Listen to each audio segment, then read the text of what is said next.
உங்களுக்கு வந்து two wheeler, auto, புது வண்டி ரேட்டு தெரிஞ்சுக்கணும். வண்டியில என்னென்ன ஃபியூச்சர் இருக்குன்னு தெரிஞ்சுக்கணும்னா, நீங்க எங்கேயும் போக தேவையில்ல. இருந்த இடத்துலயே நீங்க வந்து நம்ம சேனலை சப்ஸ்கிரைப் பண்ணி வச்சுக்கோங்க. தொடர்ந்து வீடியோ வந்துட்டுருக்கும். நீங்க வந்து பார்த்து தெரிஞ்சுக்கலாம். வாங்க வீடியோக்குள்ள போலாம். நம்ம இன்னைக்கு பார்க்க போற வண்டி TVS EV max electric passenger auto. நம்ம வண்டி வாங்கலாமா இந்த வண்டி? வண்டியில என்னென்ன ஃபியூச்சர் இருக்கு? அதுதாங்க பார்க்க போறோம். வீடியோ கடைசி வரைக்கும் பாருங்க. இந்த வண்டியில் என்னென்ன ஃபீச்சர் கொடுத்துருக்காங்கன்னா, பேட்டரி வந்து 9.2 kilo watts lithium ion battery கொடுத்துருக்காங்க. எல்எஃப்இ பேட்டரி கொடுத்துருக்காங்க. வண்டி ரேஞ்சு வந்து 179 கிலோமீட்டர் போகும் சொல்லியிருக்காங்க. இந்த வண்டி எடுத்தவங்க எத்தனை கிலோமீட்டர் வருது சார்ஜ் போட்டால் ஃபுல் சார்ஜ் அப்படின்னு சொல்லிட்டு கமெண்ட்டில் போடுங்க. தெரியாதவங்க தெரிஞ்சுக்கிட்டோம், வண்டி வாங்குறவங்களுக்கு யூஸ்ஃபுல்லாக இருக்கும். நீங்கள் சார்ஜிங் டைம் வந்து 80% நீங்கள் சார்ஜ் போட்டிங்கன்னா 2 ஹவர் 15 நிமிஷம் எடுத்துக்குதுங்க டைமிங்கு.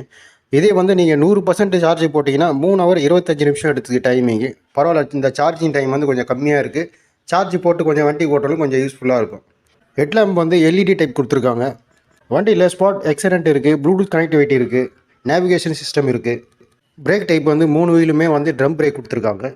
நீங்கள் இந்த வண்டி எடுக்கணும்னா புது வண்டி ரேட்டு குறைஞ்சது ஒரு 3,70,000 3,75,000 அந்த ரேஞ்சில் வருங்க ரேட்டு. அடுத்து இந்த வண்டி வாங்கலாமா வேணாமா அதுதாங்க பார்க்க போகிறோம். சில பேர் வந்து வண்டி எடுத்து ஓட்டுனவங்க என்ன சொல்கிறாங்கன்னா, வண்டியில் வந்து மெயின்டெனன்ஸ் வந்து கம்மி. நான் இது வரைக்கும் வந்து வண்டி வாங்கி கீர் பாக்ஸ் ஆயில் மட்டும் தான் மாற்றிருக்கேன், வேறு எதுவும் கம்ப்ளைண்ட் இல்லை, நான் வண்டி எடுத்து 1 வருஷம் ஆகுது அப்படின்னு சொல்கிறாங்க. நீங்கள் எலக்ட்ரிக் வண்டி எடுக்கிற மாதிரி இருந்தால் முக்கியமாக வந்து நீங்கள் சார்ஜ் போடும்போது சொந்த சொந்த வீடு இருக்கணும். அப்படி சொந்த வீடு இல்லைனா கூட சார்ஜிங் போகிற அந்த இடம் கொஞ்சம் வசதியாக இருக்கணும். ஏன்னா பவர் சப்ளை கரெக்டாக கொடுக்குறதுக்கு அதுவும் இல்லாமல் வந்து அந்த வீடு வந்து வண்டி நிற்கி மேலே வந்து சீலிங் மாதிரி இருந்தால் தான் உங்களுக்கு வந்து அந்த சார்ஜ் பாயிண்ட் வந்து உங்களுக்கு சைடில் கொடுத்துருப்பாங்க. அது வந்து கொஞ்சம் தண்ணிலாம் படாமல் கொஞ்சம், ஏன்னா கரண்ட்டில் வர்றது கொஞ்சம் சேஃப்டியாக இருக்கும். ஏன்னா மழை பெஞ்சிட்டு இருக்கும்போது வந்து சார்ஜ் போடக்கூடாது. பேட்ரி ப்ரைஸ் பார்த்தீங்கன்னா உங்களுக்கு வந்து 45,000 50,000 வரும்னு சொல்கிறாங்க.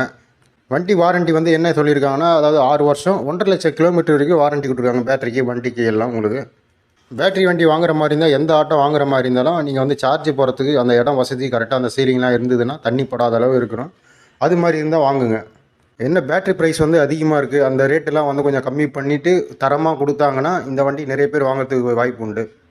வண்டியில் இன்ஜின் கிடையாது, கீர் வந்து கிடையாது, கிளச்சு கிடையாது, எதுவுமே மெயின்டெனன்ஸ் வந்து வண்டி கம்மி தான் பேட்டரி வண்டியில் எப்பவுமே. இன்னும் கொஞ்சம் வந்து அந்த மோட்டர் ரேட்டு ப்ரைஸு அடிக்கடி ப்ராப்ளம் இருக்கக்கூடாது.